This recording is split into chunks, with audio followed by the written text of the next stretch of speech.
Thank you. Thanks for this honor. Thanks for keeping the introduction mercifully short, because in India the tradition is to give long introductions. I'm grateful that you kept it very short. And the operational line in that introduction is political activist. That's what I am. I'm no longer a scholar. I'm certainly not an academic. I used to be one, and I'm happy to be a political activist, which is the vantage point from which I wish to speak today. I'm particularly happy that I'm back in an institution where I studied. 1981-83, I was a student, like many of you, of Center for Political Studies. I did my master's from here. I must confess that for nearly 2.5 decades, almost for 3 decades, I was somewhat indifferent to my JNU legacy and was awkward, if not embarrassed, about my JNU connections, till the assault on JNU began a few years ago. And I'm very happy to say that once that assault on JNU began, intellectual assault, political assault, and the physical assault on JNU, I rediscovered my attachment with JNU and almost began to feel proud of being a JNUite, a word that I had never used in my life before. Therefore, I'm very happy to be here. I'm very proud that students have started this lecture series, not the universities, not the authorities. Not that I have anything against the authorities in this context, but because JNU has had the tradition of student-led initiatives. The Election Commission of JNU was not formed by any by any authority. Students would create their own election commission, which would hold elections. Students decided who to invite, who not to invite to speak. The post-dinner talks, which have sadly become rare or almost non-existent. I'm so happy that you are reclaiming that space of student-led discussions, debates which are open. And therefore, I must compliment all of you who've been behind this initiative. As many of you are from CPS, I cannot but recall some of my teachers who are no more. Many of you may not have heard about them: Professor Rashiduddin Khan, Professor C.P. Bhambri, Professor Imtiaz Ahmed, Professor Kiran Saxena. They are no more in this world. But today when I speak, I must remember them and what I learned from them. I should also begin by recalling some of my teachers. I won't bore you with the entire list of all the teachers, but some who were directly involved in imparting me thinking about political theory, what I wish to speak today. Specifically Professor Sudipta Kaviraj and Professor Rajiv Bhargav, who are not in this room but very much around to guide us, who really taught me how to think. And even today, I feel grateful for what I learned. I may disagree with some of what they have said.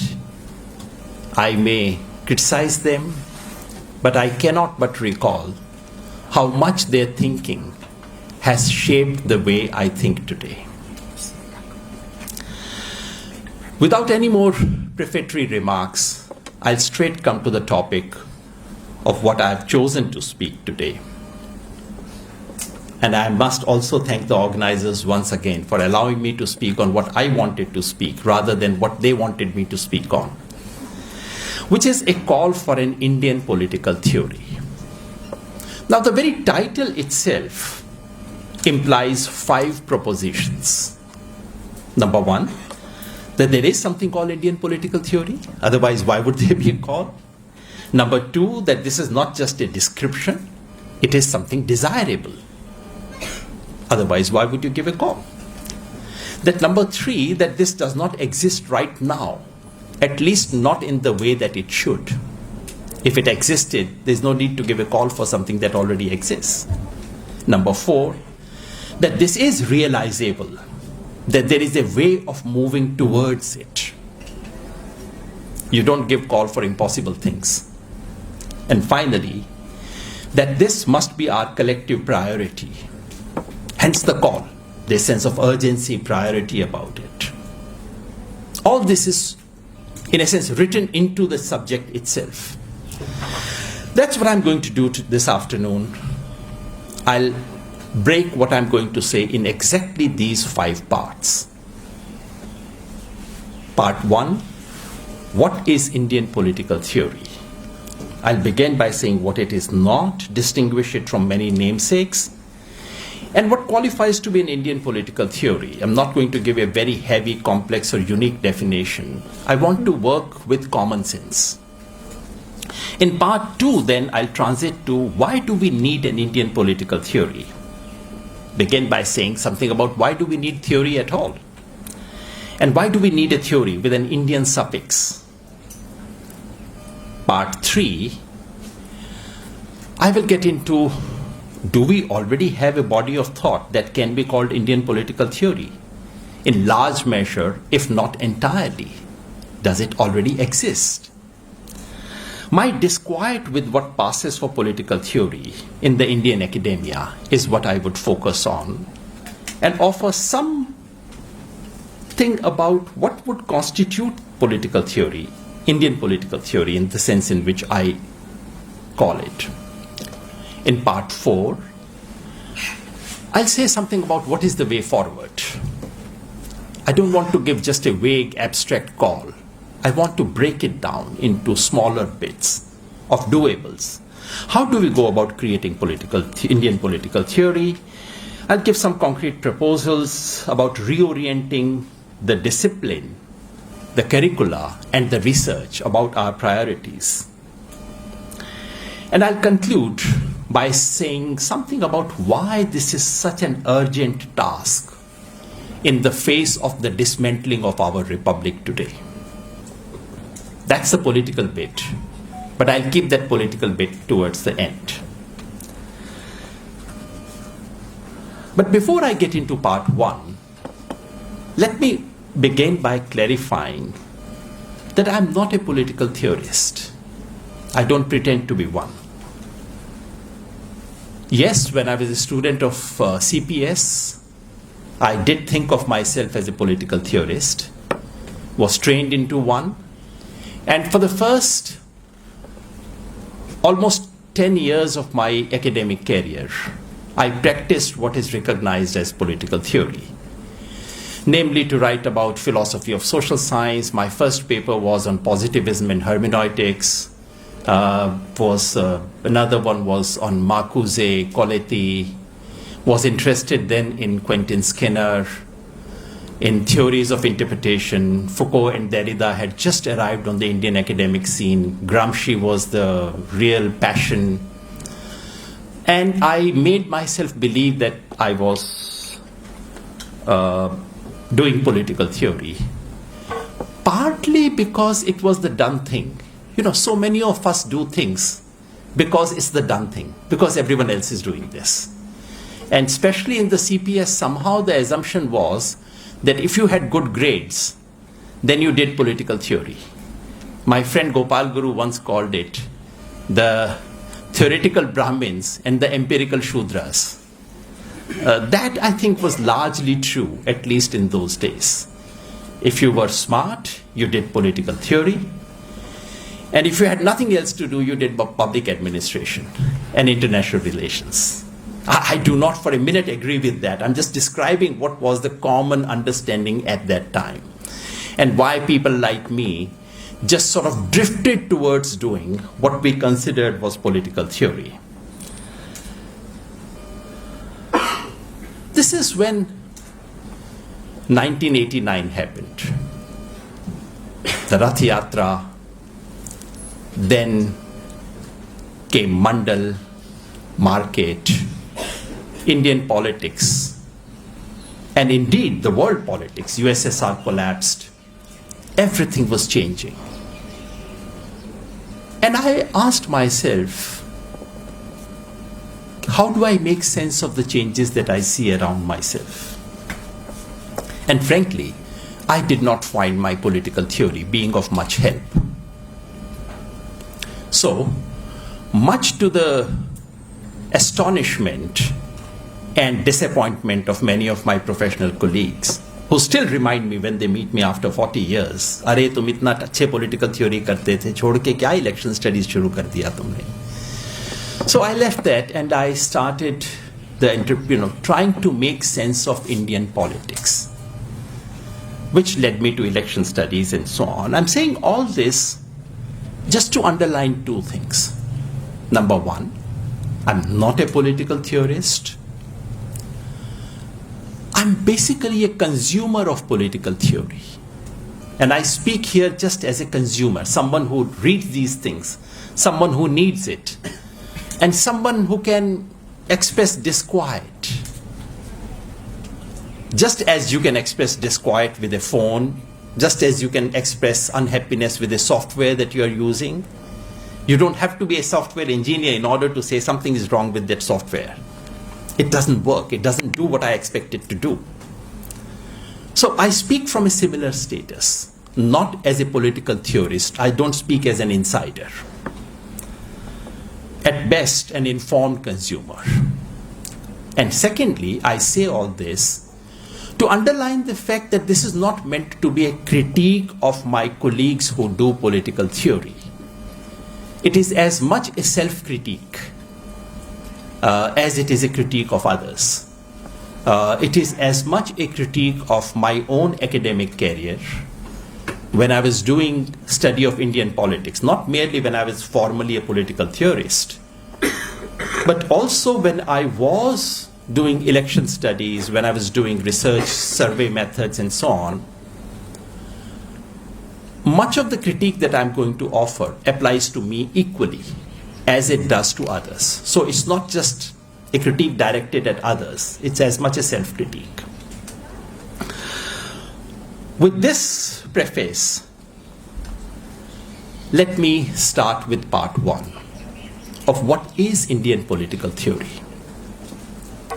I will deliberately, as I said, I'm a consumer, so I have very little interest in the scholarly debates about political theory versus political thought versus political philosophy versus political ideology.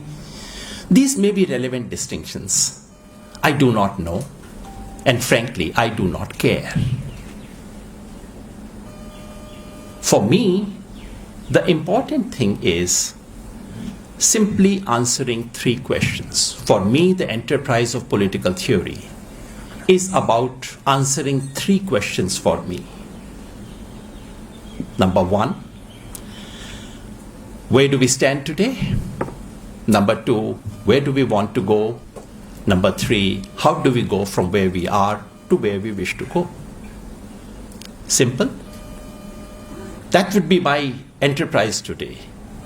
So much of discussion on political theory hangs so much up in the air, and we are so terrified by it all the time. Political theory is almost another name for intellectual atyachar that happens all over. That my attempt would be to bring it down, closer to who we are, closer to what we do in our lives and so on. As I said, I'm a consumer. So, what they do, हलवाई की दुकान के पीछे वो क्या करते हैं मुझे इंटरेस्ट नहीं है. मुझे तो सिर्फ खाना और बताना नहीं, मजा नहीं आया, ठीक नहीं है, बस. आपके बाकी डिस्टिंक्शंस होंगे, आप देख लीजिएगा. So I'm interested in these three things. What do these three things involve? Where do we stand today is a question of explanatory and causal political theory. This is about establishing cause-effect relations. This is about understanding the big picture. This is about a certain condensing of our political experience. Where do we want to go is a normative political theory. What is good, what is worth doing, what should we, what kind of an ideal society should we be moving towards? That's your entire political philosophy that Rajiv Bhargav specializes in.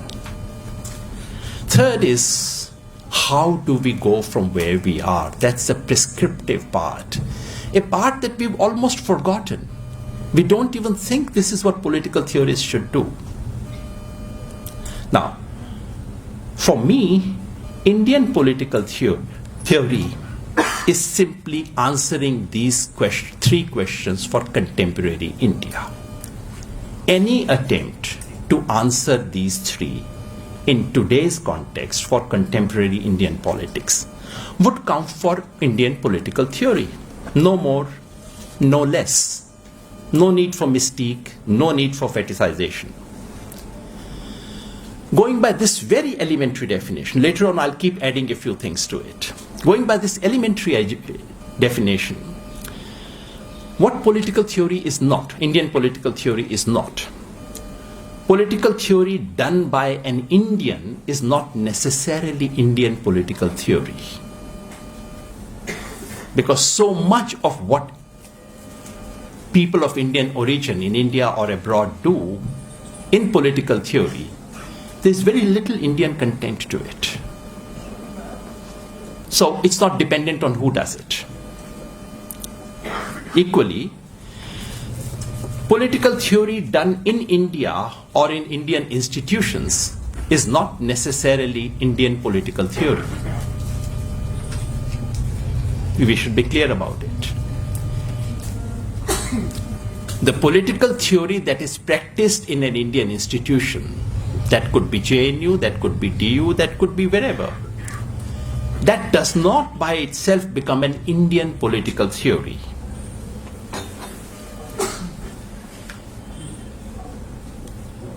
Western political thought applied to India does not become Indian political theory. An Indian political theory has to make sense of India, make sense of the Indian experience, make sense of what we face today.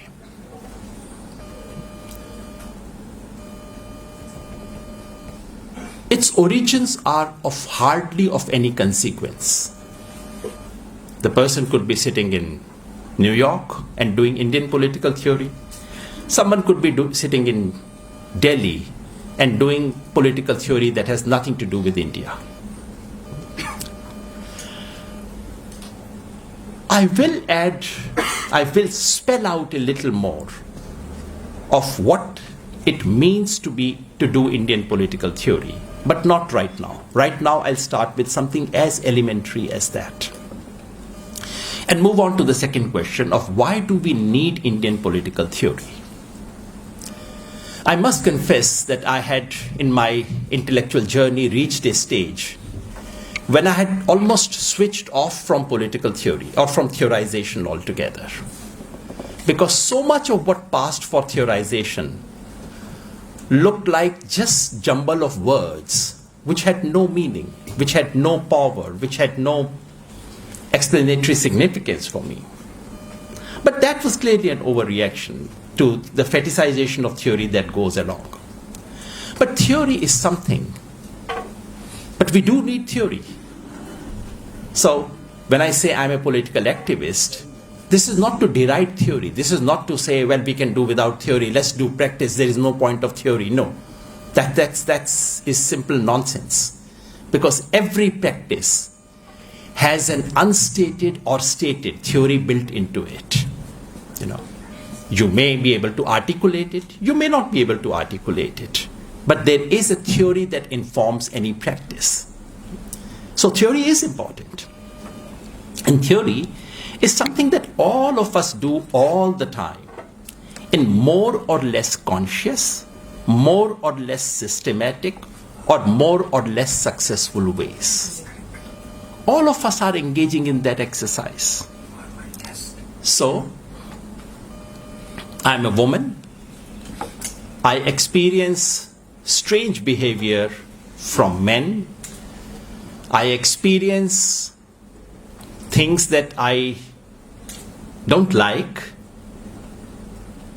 I find some men who are otherwise, in my family, my father, my brother, who are otherwise very nice human beings, doing things that I feel uneasy about. Then I come across this word called patriarchy. Suddenly things fall in place. I can connect so many things. I can make sense of it. I can understand that men need not be villains in order to do things which are obnoxious. So this one word, this one bit of theory begins to give sense, make sense of so much of my lived reality. Yadavs of Haryana, where I come from, I used to wonder, why is it that my Nani and my Dadi had Kaur in their name? Anar Kaur and Prakash Kaur was the name.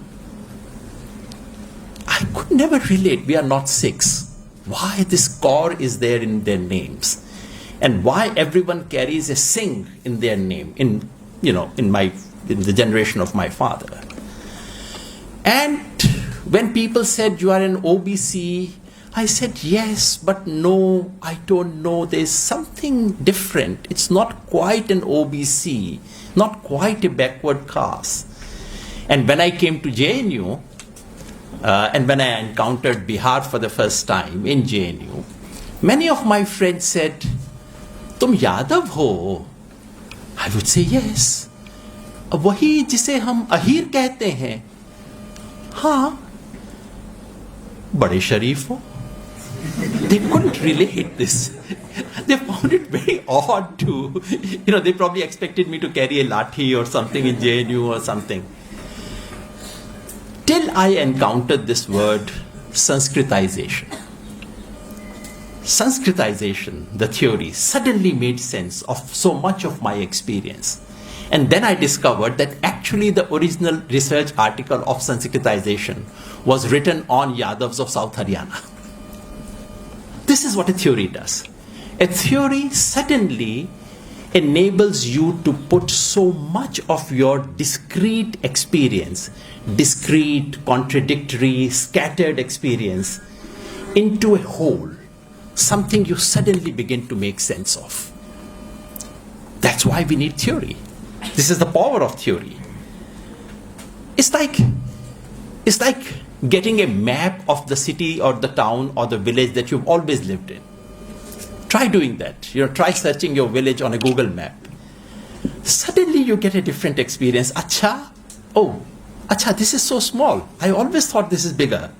Acha, this distance is not too much. In my childhood, the school that I went to, which looked so distant because I would cycle to that school. Then I Googled my town and I looked at the map and I said, oh my God, it's 1.2 kilometers. I thought it was a huge distance. So theory is a window. Theory is a map. Theory is something that condenses our experience. Theory is something that enables us to see, to say, to do things that we would otherwise not be able to see, say, or do. Please also remember, never forget that while theory enables us to see things, a theory always makes us unsee things. The best of theory, it suddenly says, of all this experience that you have, this bit is important, this is unimportant, don't pay too much attention to it, this is a distraction, this is a minor thing. Theory, so part of the process of being able to see is the process of unseeing. So for years, for decades, a certain kind of Marxist theory would not allow Marxist scholars to see something that they experienced on a daily basis in their life, namely caste. This is something they encountered every single day. And yet the theory made them unsee that part. So that's the danger of theory. It is so powerful.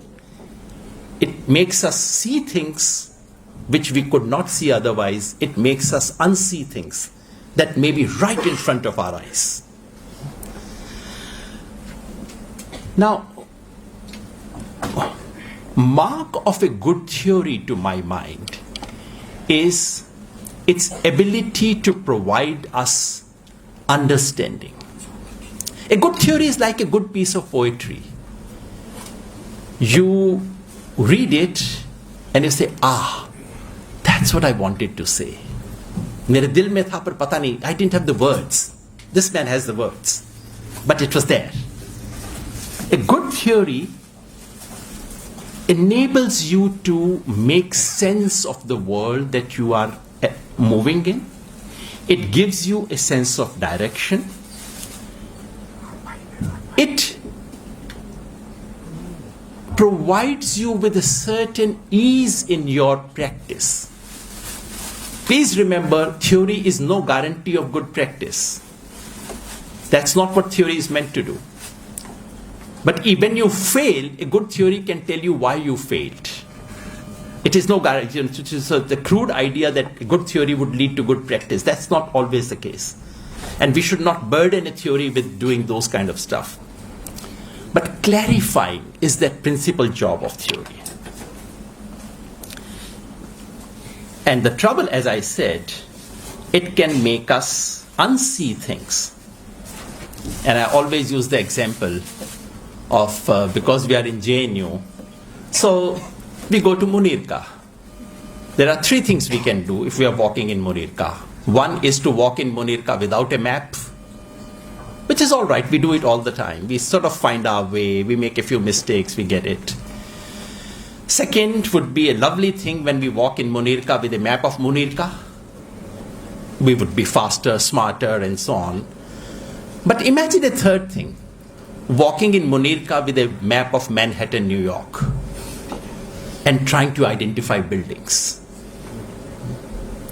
What does that do to you? It's not as ridiculous as you think it is. I mean, it is ridiculous, but it's not as uncommon as you think it is. I would like to insinuate that so much of what passes for political theory is actually that. Trying to walk in Munirka with a map of Manhattan. And that's why a bad theory, an inappropriate theory, can leave us in a situation worse than walking without a map. You would be much better off without a map. Because a theory can confuse, can misdirect, can mislead. That's what brings me to my point. Why do we need political theory with an Indian suffix? Simply because political theory is always contextual. I'm almost tempted to say there is nothing called the political theory. Because what is called political theory has written in invisible parenthesis, West is written in that. What is called social, it applies to social theory as well. And we forget to use the word West, which is inscribed in an invisible ink. Now,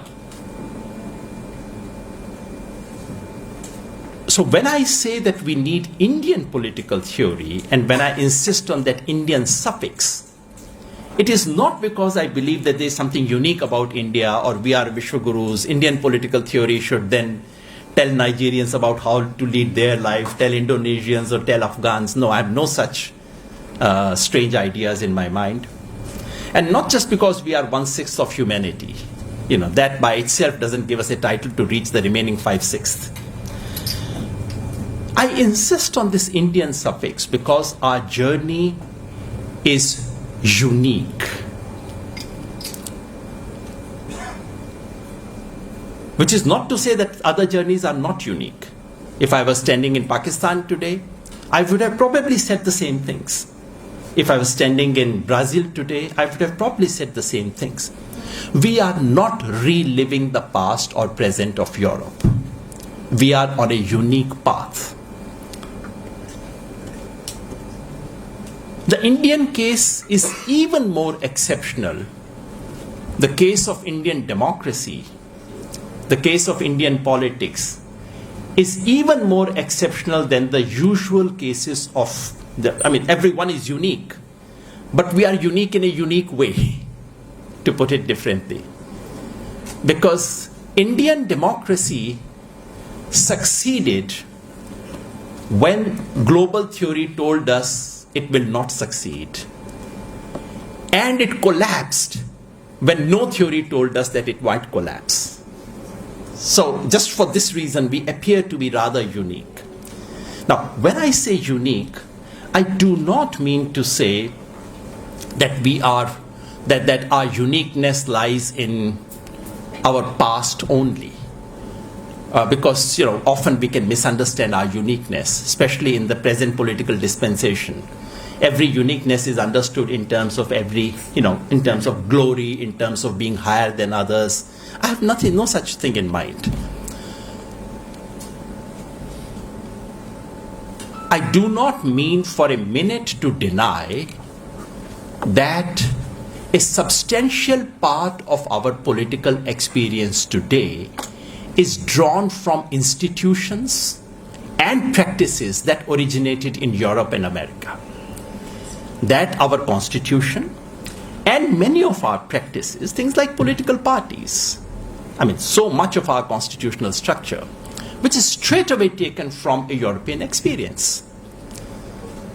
We are not reliving the experience of Chandragupta Maurya or Akbar for that matter. So I do not mean to deny for a moment the modernity of our experience. But modernity, as we now know fully well, is not the name of a single trajectory. Modernity itself is the name of multiple trajectories, multiple unique trajectories. Ours is one of them. So we need Indian political theory because because there is a certain uniqueness to our experience. And every political theory in every part of the world must do justice to that uniqueness. There is a generality of our experience, but we would arrive at that generality only by recognizing that unique specificity of our experience. And for far too long, that unique specificity has been forgotten, denied, or not recognized. So we move on to the question of, do we already have a body of thought that can be called Indian political theory? It's an awkward question, given where I speak. But I must choose honesty over politeness. And the simple answer is no. We don't have that theory. Not in the academia. I do not mean to say that India has never had the tradition of political theorizing. I do not mean to say that India has not had great people who think about politics. All I'm saying is that what passes for political theory in India, Indian academia today, is not something that can or should be called Indian political theory. Why do I say so? I say so because India actually has had a very rich tradition of thinking about modern politics. And I'm not speaking of ancient India, I'm not speaking of medieval India, I'm just speaking of very modern India. For nearly 100 years, we have had one of the richest traditions of thinking about modern politics. This is modern Indian political thought. Call it the nationalist thought, call it by any name. So roughly from the middle of 19th century to roughly the middle of 20th century, we have had such a rich tradition of thinking. There was nothing, there was no major ideology in the world that was not reflected in India, that was not processed, that was not debated. And suddenly something happens after independence, and that tradition suddenly dries up. Borrowing something for another scholar, I call it the sudden death of modern Indian political thought. Somewhere around 1960s, late 1960s, this great, vibrant tradition of thinking about politics suddenly dries up. So it's like a, you may have seen rivers when you create a dam.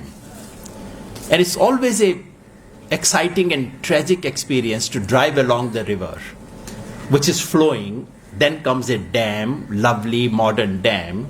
Then you drive after and you suddenly feel, "Arey, kya ho gaya? There's no water." Something of that kind happened in India in 1960s, post-independence. I have written something about it, proposed to write more about it. But let's for the time being just call it the sudden death of modern Indian political thought. That is a moment when political theory makes a transition. Because all these great thinkers for those 100 years are activists. They are leaders. They are engaged in politics. These are practitioners of politics who are reflecting on politics. That tradition suddenly comes to an end. And the business and the job of theorizing about politics is given to university professors. And without beating about the bush, I would say that the transfer of the task of political theory from practitioners to university-based academics has been an unmitigated disaster for India. Suddenly, everything changes.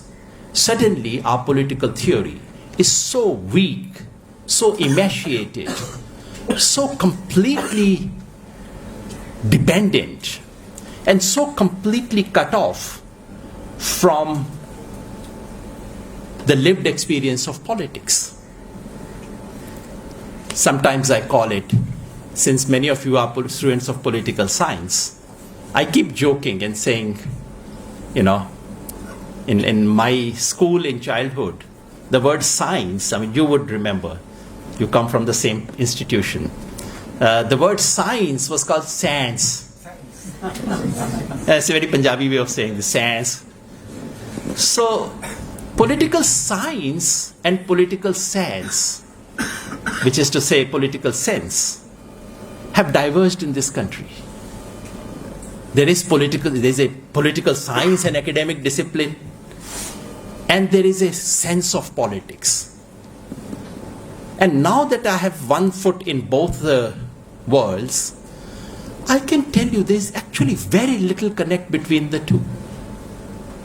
Political science and political sense do not speak to each other. And the problem is not with political sense. The problem is those who claim to have a science of politics. That's where the real problem lies. There are all kinds of sociological reasons for that. There is disconnect of the academia from society. Suddenly these university-based academics come up. Universities have very little connect with the world outside, largely because of the language issues and all kinds of other issues. There is two things happen simultaneously. Those who are theorizing about politics, that is to say professors based in academia, are at the same time cut off from practice of politics and integrated with global academia. Both things happen at the same time. One disconnect and one connect. This changes the shape of political theory in India. In the 100 years of modern Indian political thought, right or wrong, political theory is responding to needs of political practice. They could be wrong. I'm not saying they were right. Some of them are completely wrong-headed. Some of them were advocating things that I would find obnoxious. But they were all responding to something that was happening in reality. They were engaged.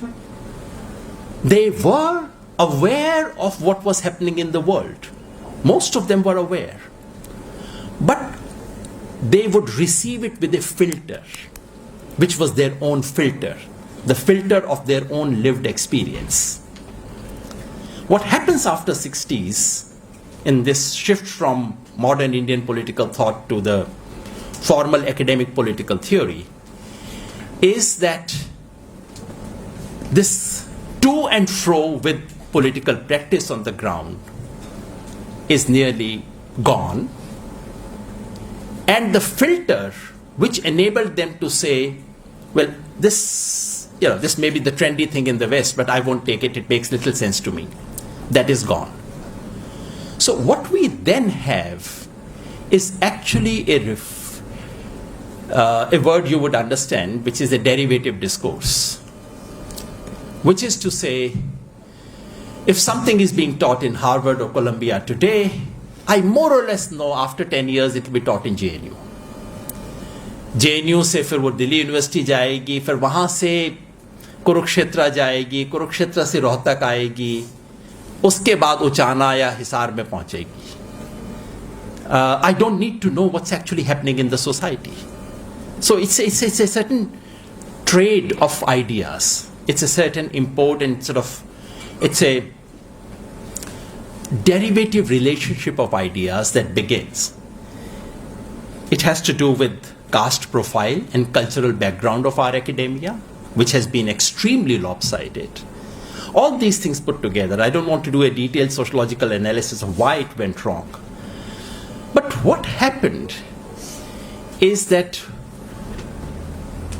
much of what passes for political theory in our country, and this I'm speaking of the mainstream stuff. I'll say something about the exceptions later. There are exceptions and I would say something about that. But what passes for political theory is actually 2 or 3 kinds of things. One is what my teacher, Professor Kaviraj, used to say. He made a nice Bengali distinction between theory kora or theory golpo kora. Doing theory and telling stories about theory. Golpo is not gup in Bengali. Golpo is story. So he used to say there's a distinction between doing theory and telling stories about theory. So when I write a brilliant article on Habermas, I'm not doing theory. Please don't mistake it. There is nothing theoretical about it. Habermas says this, Habermas thinks that, is no different from a shoemaker in Araria who thinks this, who thinks that. As an anthropologist, I can go and report all that. These are stories about, these are sophisticated theory. Habermas is clearly a far more sophisticated thinker. But reporting on what Habermas thinks is not a theoretical enterprise. You can say it's intellectual history of the present. So much of what is called political theory in our country is actually simply telling stories, sometimes coherent, sometimes not so coherent, stories about someone else's theory. And who are these someone else? These are the top names of whatever happens to be trendy and acceptable in Western academia at that particular point. For the last 40 years, I have seen this game. वहाँ कैसे कैसे fashion बदलता है, यहाँ कैसे कैसे बदलता है. जो कपड़ों में होता है वही पॉलिटिकल थ्योरी में भी होता है. बहुत अलग नहीं है. वहाँ कपड़ों का फैशन बदलता है, यहाँ भी बदल जाता है. वहाँ पॉलिटिकल थ्योरी का फैशन बदलता है, यहाँ भी बदल जाता है. Like those clothes have nothing to do with our climate. Similarly, that theory has nothing to do with our political reality. Theory is also a lot of name dropping. I see that happening all the time. I wanted to say it. I'm sorry if it hurts. I see people coming from my town, Ganganagar, then they come to JNU, then they pick a lingo, And that lingo is all about dropping names and impressing someone. I don't know who's being impressed. After some time, they also realize that one should be impressed if someone says Hegel, if someone says, whatever is the latest, Derrida or whatever. So it's a little game that we are playing with each other. We learn to drop those names, and we learn to be impressed if someone else drops those names. Does it improve our understanding? Does it enable us to see the world we live in with some clarity? I don't think we use that criteria anymore. So theory, that's what I call intellectual atyachar. It's not emotional atyachar, it's intellectual atyachar. Theory as big names, complex words, what I called politics till yesterday, I'll call the political. अरे तुम्हें the political नहीं पता? फिर बंदा घबरा जाता है, अच्छा the political नहीं पता, मुझे जाके सीखूंगा, वो सब कुछ करूंगा, So it's finding new words for something that everyone has known and used all this while. But just to impress, मैं तुमसे कुछ अलग हूँ, तुमसे कुछ ऊपर हूँ, तुम्हें इतना भी नहीं पता. So पहले मैं डरता हूँ, फिर मैं बाद में दूसरों को डराना शुरू कर देता हूँ. This is a standard psychological problem. But that's no theory. I mentioned examples of good theory. A good theory suddenly gives you a sense of, बत्ती खुल गई, बत्ती जल गई दिमाग की, एकदम समझ आने लग गया. That's what theory should do. It should not frighten you. If theory frightens you, something is wrong with that. Or theory as a language of power, which is to say, theory as Angrezi. So much of what passes for theory is just English and nothing else. You take English out of it, translate that into Bhojpuri, translate that into my Hindi, translate that into Telugu or Tamil, tell someone this is what's being said, he would say, अच्छा, ये सीखने के लिए तुम दिल्ली गए थे. So, it's just the power of English language, which masquerades as theory. Now, these, as I said, I did want to talk about these things, not because these are the best examples. There are exceptions. There are people who've done wonderful work. And this is not what every Indian political theorist falls in. But I did want to say that an overwhelming majority of what is called theory, our experience of doing theory, receiving theory, being frightened by it, etc., falls in one of these categories. Theory as story, theory as social capital, theory as language of power.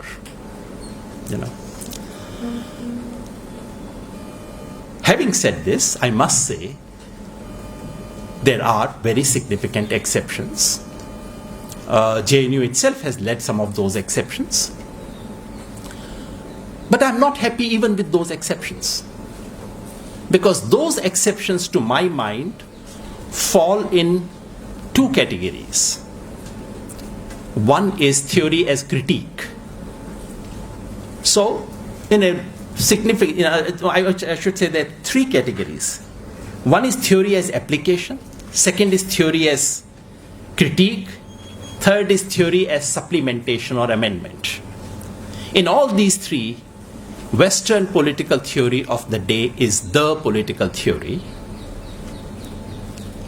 First type is I apply it to India. And as soon as we have applied it to India, we suddenly think we are doing theoretical work. So large number of theses in JNU in my days, almost every thesis began by saying theories of Indian state. So Ralph Miliband, Polanzas and that kind of stuff, and then it'll go get. So applying Western theory to India is useful, interesting. It's useful and interesting only if it begins to tell us what's wrong with that original theory and why it cannot be applied. If we can fully apply it to India, then there's probably either we are dealing with a truly exceptional case or we are completely wrong-headed about the way we are doing it.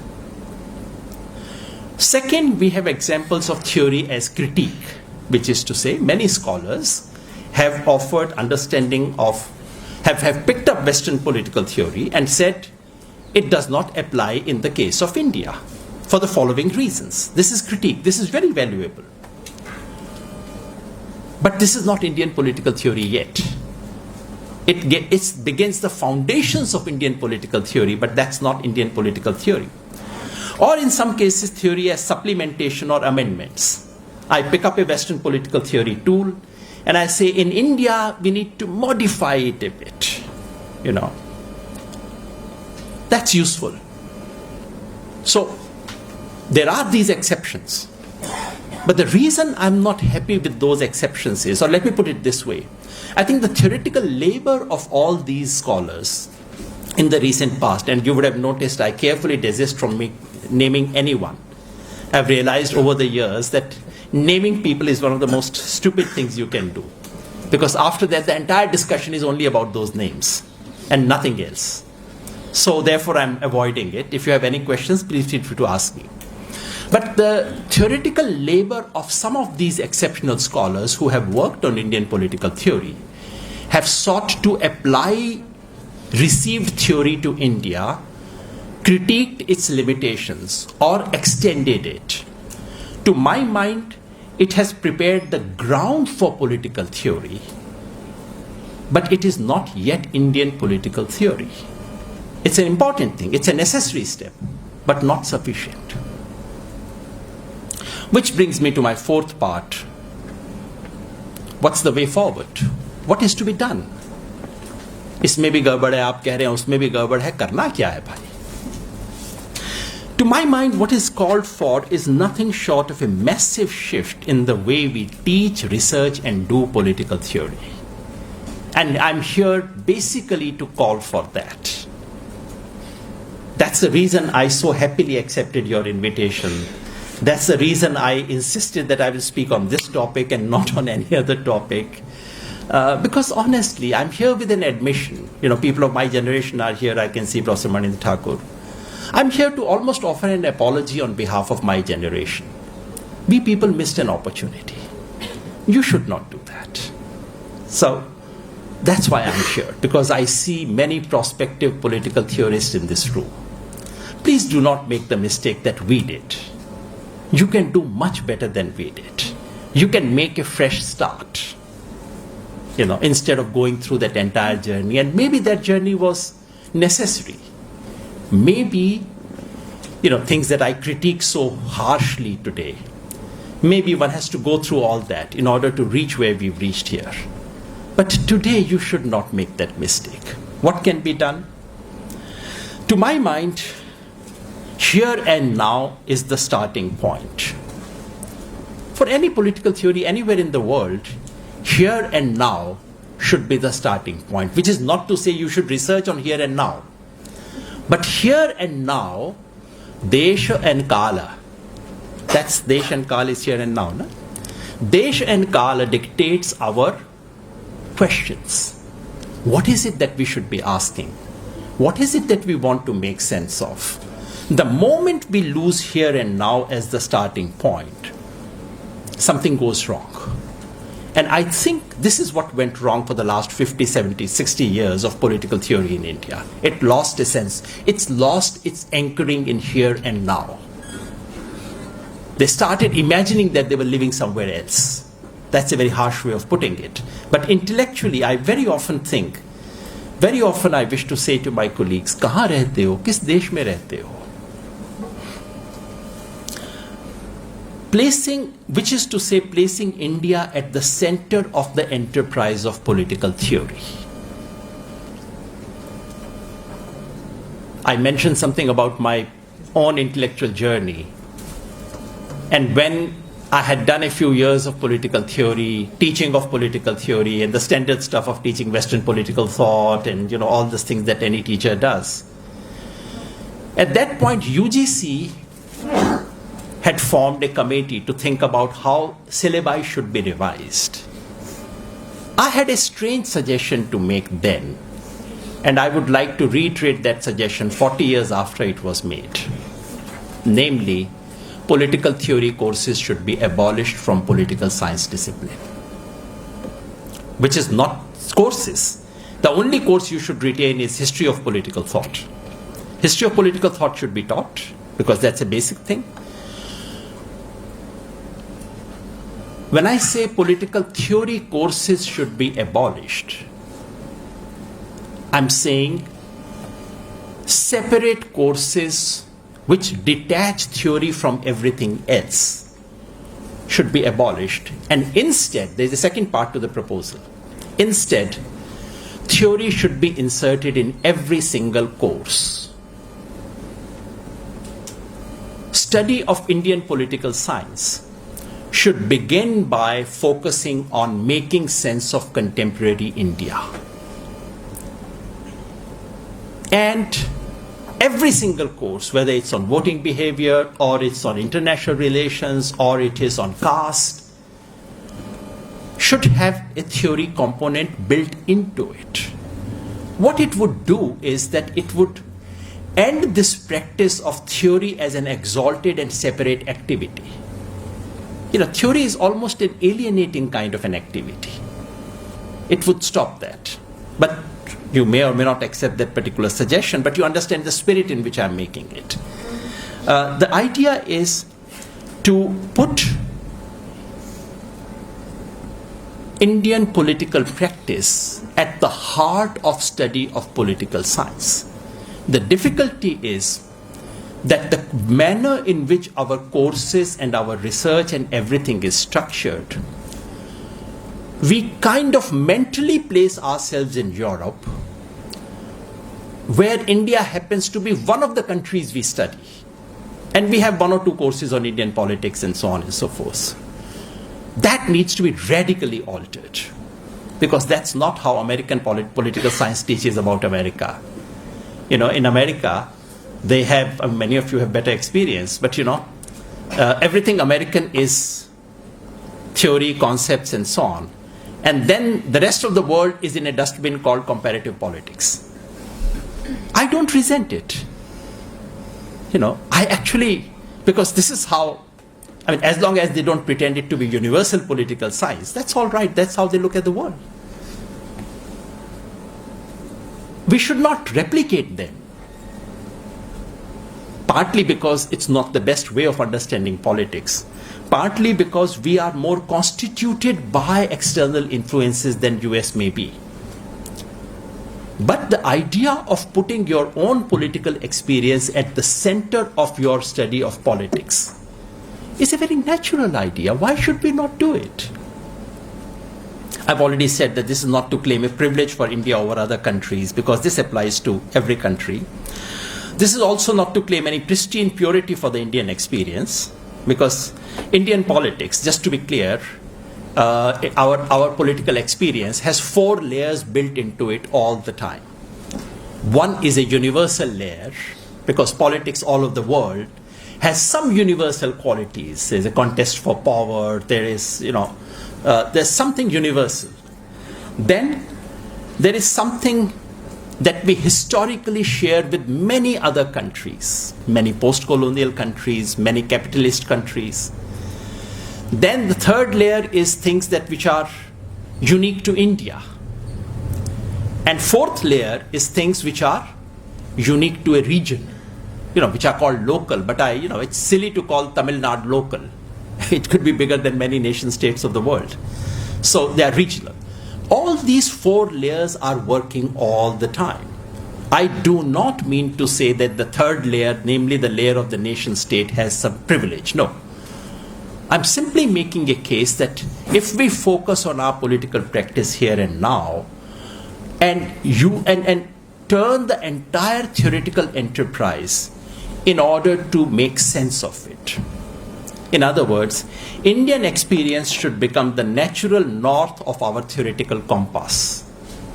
Again, a word I draw from Professor Kaviraj. It's a beautiful expression. He says, in European theory, Europe is the natural north of their theoretical compass. Whatever they do, होता है ना, compass को कैसे भी घुमा दो, घूम के झट से नॉर्थ पे आ जाएगी. That's how what we call political theory is built. Unstated way, the Europe is the natural north which is built there.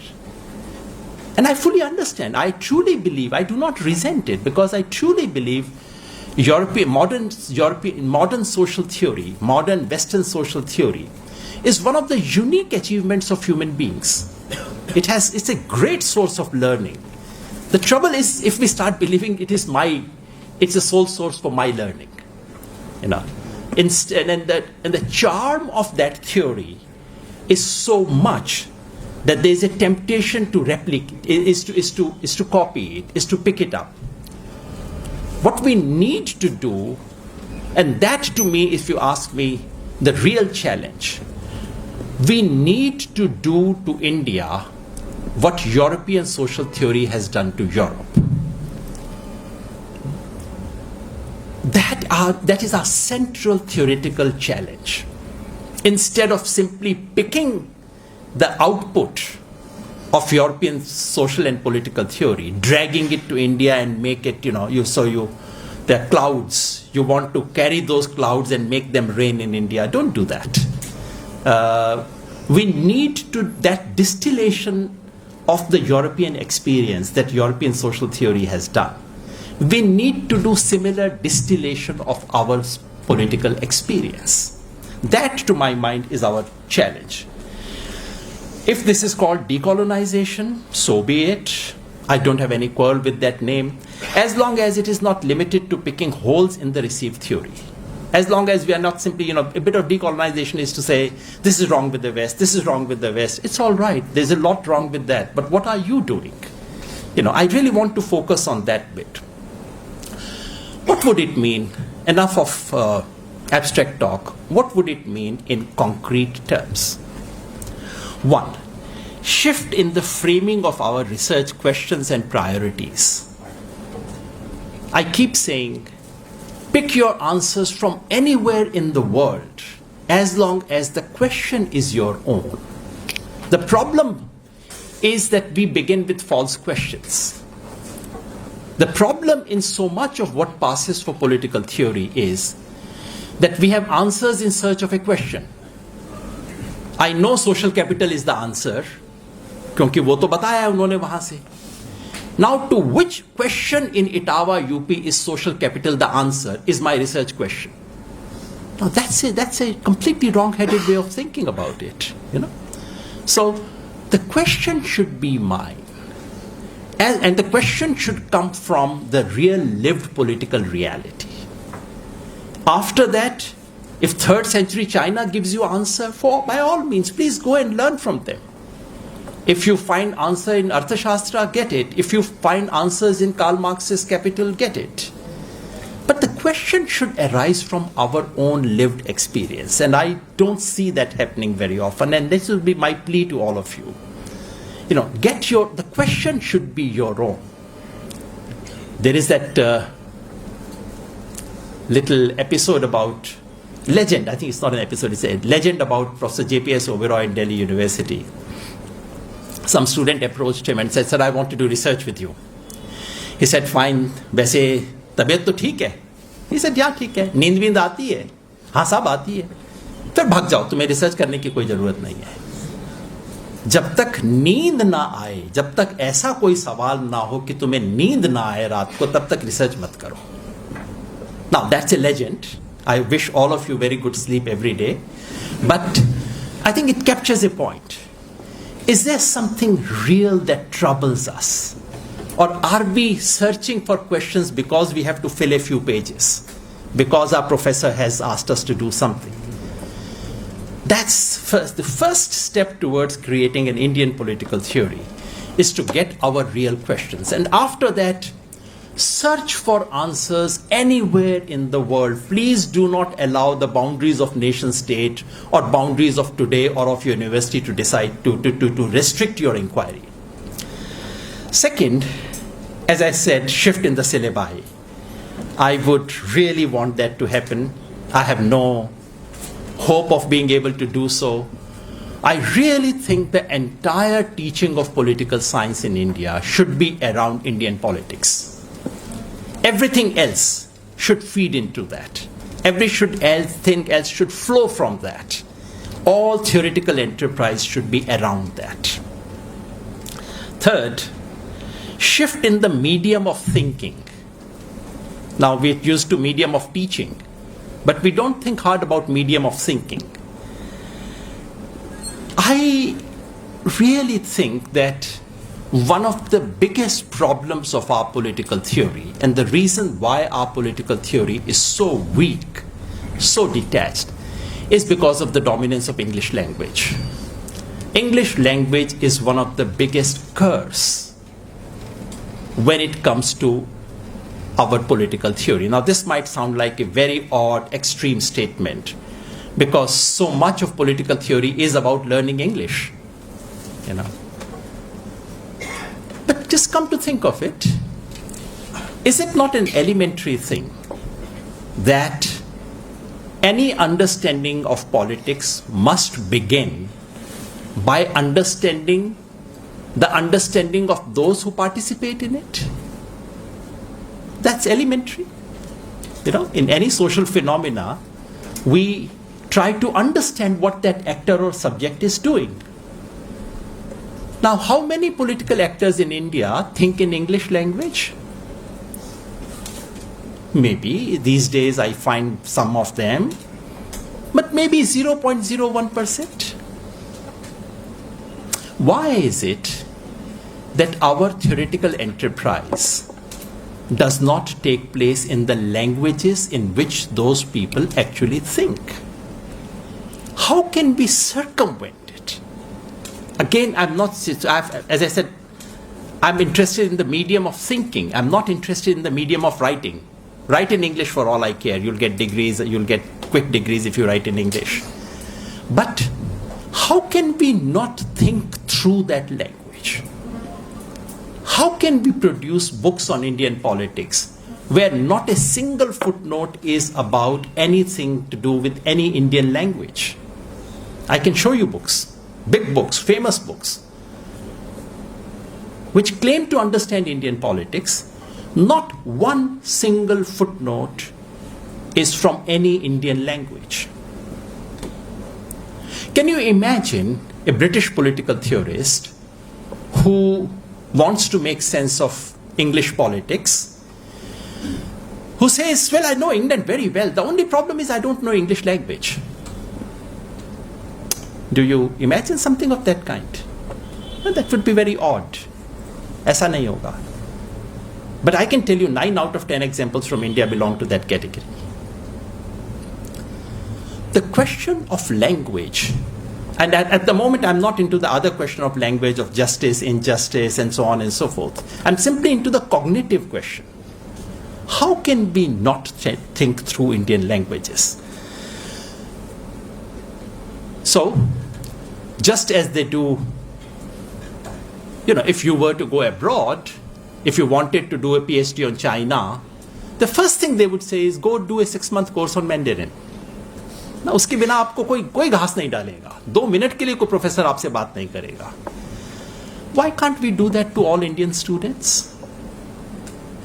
You know, most of us have some access to one of the Indian languages. I would imagine 98% people sitting here would have access to one of the Indian language. Then we come to JNU. We try very hard to learn English. And we try equally hard to forget the language that we knew. All of us do that. कहीं गलती से ना निकल जाए उसे. As a result, we actually are disconnected from the subject that we want to understand. Would it not be a good idea to make it mandatory for every student of political science to learn one Indian language? And when I say Indian language, I obviously do not mean Hindi. It can be any language. And it need not be contemporary language. Get them to learn Sanskrit. How many political theorists in India know Sanskrit? Probably 2 or 3. Pali, not even one. I don't know. If there's any, Maninder would tell me, but I don't know if a single political theorist who understands and reads Pali. Persian, Arabic, Classical Tamil? None. How many Western political theorists know Latin or Greek? Many. They are all taught. Isn't there something radically wrong with it? So that's a shift in the medium of thinking. Once again, I have no problem if you write your dissertation in English language. But how can you not go through the concepts that people have in their mind when they think about politics? And in order to understand, you have to go through their language, which is your own language. Fourth is a shift in our canon. For far too long, we have imagined that the canon of Western political thought is our canon. Yes, it is. We should unhesitatingly embrace everything in this universe. But that should not be at the cost of not building our own canon. We have done serious injustice to the intellectual traditions of this country. And if someone could give me that power, I would say for next 20 years, just focus on this. Building our own canons, which is to say, paying attention to our multiple traditions of thought. Political thinking did not begin 20 years ago. Political thinking did not begin 70 years ago. There have been multiple traditions of thinking, some of high text, some oral. But developing those canons in different languages at different points, and canons which have been eclipsed, those traditions of thought which have been forgotten, rebuilding them should be one of our principal enterprise. And fourth, and on a lighter note, I think there has to be a shift in the image of a political theorist. For far too long, political theorists are people who come from Oxford or Cambridge, who speak English with an accent, and who say, oh my God, this is what's happening in India. I think of political theorists as a jholawala who's walking around, who keeps wondering why eastern part of Bhojpur in Uttar Pradesh and the western part of Bhojpur in Uttar Pradesh and the eastern part of Bhojpur in Bihar, why do they behave so differently in politics? The person who's constantly thinking about that, or who's thinking about the impact of Nagarjuna on the Kannada literary tradition. For me, these are the political theorists of India. The image has to change, but that's a lighter note. Specifically, you would recall I began by talking of 3 tasks for political theory. Where should we go? Where do we stand? How do we go from where we are to where do we stand? On these 3, I have some suggestions and thoughts. On normative, that is to say, where should we go? What's an ideal society? What's an ideal politics? I think the important thing is to be able to articulate a telos, articulate a utopia, articulate a vision, which is not simply re-traveling the path that Europe has taken. What amazes me is the intellectual timidity of modern Indians, whether it's in economics or in anything else. Somehow our highest ambition is to be able to copy the West properly, including our so-called nationalist prime minister. What's the final dream? Bharat ek viksit desh banega. अरे बाबा 60 साल पुरानी vocabulary है, थोड़ा नई vocabulary ले आते. The idea of a developed nation. Is that the ultimate so basically the idea is that we should be able to somehow relive the experience of Europe for a certain centuries. Is that all that we are condemned to doing? Is there no higher or different ideal that we can aspire to? To my mind, the principal task of political theory is to articulate what I call Swadharma of India. That's my language. Not everyone needs to accept it. That's my obsession almost. Which is to say, what is the ideal? What are the norms implicit in our political practice, which can be explicated and stated as an ideal? What do we do for that? One would be paying careful attention to pre-modern traditions of thinking. I think we've just not, while none of us blinks an eye when we are taught Plato or Aristotle, which should be taught, but somehow we don't believe that, we don't worry about the fact that actually the connection of modern Europe and modern West to that Greek or Roman legacy is absolutely fraudulent. There's no connect between the two. They have invented this connection and they have sort of illegitimately captured that past which doesn't belong to Europe, actually a European civilizational legacy. But we are unable to and unwilling to explore something in our own past. And when I say past, pre-modern traditions, I do not limit it only to Sanskrit or to Vedas. Our Buddhist tradition, Sufis, I've been reading Muzaffar Alam of late, and it's so stunning as to how they encounter this problem of what kind of polity do you structure in a country where Islam is not the dominant religion, and how they actually change their practices in order to make that adjustment, and how they change it theoretically. Why do we not think about those things? Or there is a long tradition of pre-colonial Christianity in India, to which we pay almost no attention. Everyone in this country somehow has started believing that Christianity came to India along with the British colonial rule, which is simply not true. But we have no attention on that issue. So to my mind, in order to articulate that normative vision, we need to pay much greater attention to pre-modern intellectual traditions than we have. We need to pay attention in the 20th century to an almost lost tradition. Because for some reason, some aspects of our 20th century intellectual legacy of modern Indian political thought have become very well known. The left tradition being one of them, Gandhi being one of them, Nehru being one of them, Dr. Ambedkar now being one of them. But some aspects of that tradition have been simply lost. One of which is what I call the Swaraj tradition. Look at someone like K.C. Bhattacharya, look at Vinoba Bhave, someone I didn't think much of, I must confess with shamefacedly.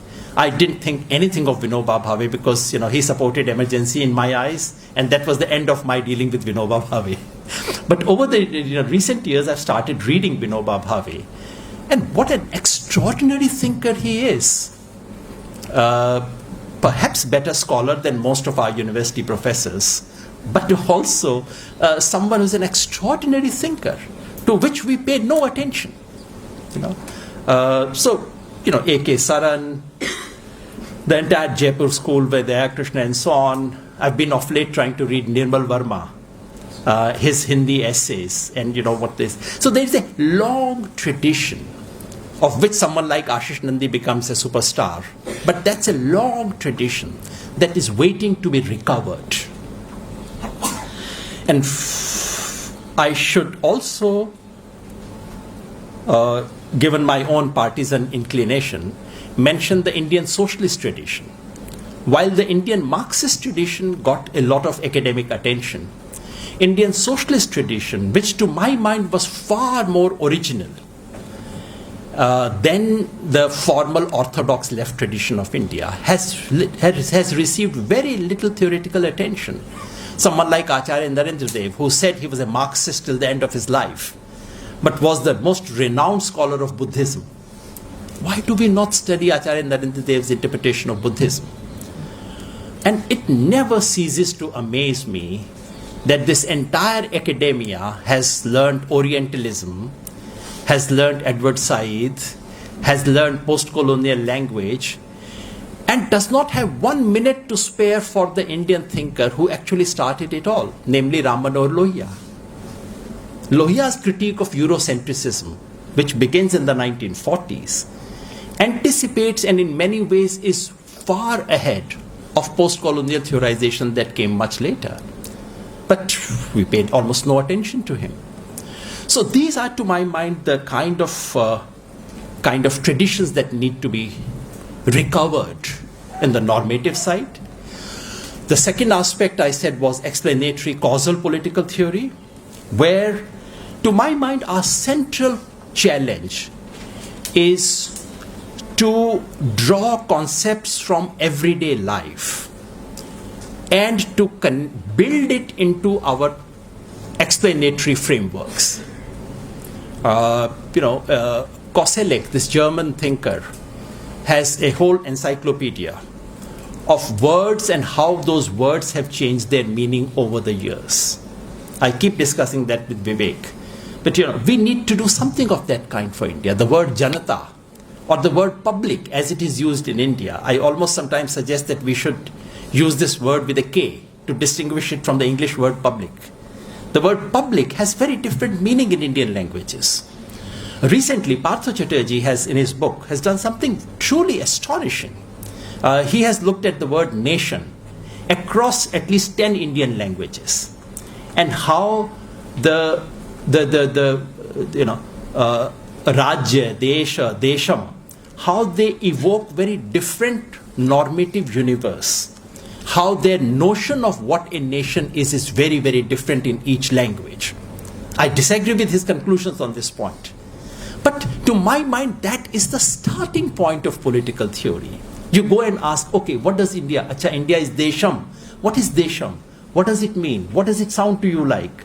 That has to be the starting point of political theory. So that to me is or the concept of Hawa that I talk about very often in elections. These are the kind of things that we need to think about when we come to explanatory framework. And just to rush through the last one on prescriptions, what is to be done? Something that we have almost forgotten now to be a part of political theory, because this is done by politicians. But please remember, 100 years ago, this used to be a central part of political theory. What is to be done was taught in political science courses and should be taught. So the whole in the Marxist tradition, there was a very important part of it which said a significant part of your theoretical task is to identify those forces of change. It could be this class or that class or whatever. That task has simply been abandoned by everyone. That part of the Marxist theory needs to be brought in. And if someone were to ask, okay, so here we face a certain situation in our country, who are the agents of change? How would change come about? One more funny thing which you would not expect me to say, but I find it interesting. Over the last 10 or 15 years, electoral consultants have now come in India, symbolized by PK, who's become very famous. I have looked at this business with considerable disdain. And I have always said that the coming of these electoral consultants is a sign of decline of politics. But when I meet some of these people, as I'm forced to, because they think they have something to teach me or to talk to me about, I have been astonished by how much attention and what kind of nuanced thinking that goes into what is to be done. Political theorists should learn from it. Never say no to learning from whichever source it comes to, even if it's consultants who are making lakhs of rupees for every election. To listen over the last 20, 30 years. But today I feel a certain sense of urgency, because what we face today is nothing short of dismantling of our democratic republic, which is happening right in front of our eyes. Dismantling of institutions, dismantling of practices, and basically also dismantling of our constitution. And as it happens all over the world, in 21st century style, democracy is destroyed in the name of people. You know, that's the 21st century style or format of it, which is exactly what's happening in our country. How does it relate to the enterprise that I've been talking about? Because I think it strikes me very deeply every time it hits me that we, and by we I do not mean we the socialists or we the leftists, no. All those who believe in that constitutional vision of India, we have lost a political battle. We have also lost a cultural and intellectual battle. Winning political battle back is not the job of political theory. I would not burden political theorists with that. But winning that cultural and intellectual battle is our responsibility. We have lost this country's rationale to a set of goons. Frankly, today we do not have conceptual resources, while all of us, me and my friends, continue to speak as if everything is correct with us, and those who happen to be in power are wrong on all counts, which is usually how we think about politics. As you probably know, I feel passionately about these things. I make no bones about the fact that I stand in opposition to the present dispensation. And the opposition is not light, it's deepest possible opposition, because to my mind, the present dispensation in this country stands against everything that is the idea of India, or what I call the Swadharma of India. What we are witnessing is an assault on the Swadharma of India. But we do not have moral resources. When this lecture would be put on the YouTube, Yogendra Yadav spoke in JNU. All you need to do is to read the first 15 comments on that YouTube. Yogendra Yadav, JNU, are ye to hona hi tha. So they would have no idea that what I'm speaking to you. In fact, half of them would be stunned, surprised, and would be astonished to hear this is what I was saying. But we lose a moral battle before it begins. These people, what do they know of India? What do they know of Indian culture? What do they know of these things? जी वो शुरू हो चुका था, शुरू हो चुका होगा already, अगर कोई दिखा रहा है. There is a certain, so what we face is moral illegitimacy. Those who are carriers of this country are assumed to be morally illegitimate. What we face is analytical or explanatory bewilderment. क्या हो रहा है, कैसे हो रहा है, हर रोज, every morning we are surprised. And what we face is political helplessness. क्या कर सकते हैं, कुछ तो नहीं कर सकते. This is where political theory comes in. Please remember, and that's why I'm here to speak to you. Political theory flourishes at the time of crisis. It is only when things go so bad that fresh and original thinking takes place. Unlike people of my generation, you have a great opportunity. You are not burdened by having done something for 30 years or not having done something for 40 years, like people like me are. You can make a fresh start. This is a great opportunity, to my mind, if we want to respond to this sense of moral illegitimacy, causal bewilderment, and sense of political helplessness. It must begin by taking control, a theoretical control, and making sense of Indian politics. Sitting in this room, you cannot change Indian politics, but you can understand it. You can make sense of it with new tools, with new ways, in a new language. Decolonization of political theory is not an intellectual luxury. It is a political necessity of our times. Recovery of Indian political theory, therefore, is a step towards reclaiming our republic. It is this political necessity that brought me here, and I'm very grateful that all of you heard me. Thank you very much.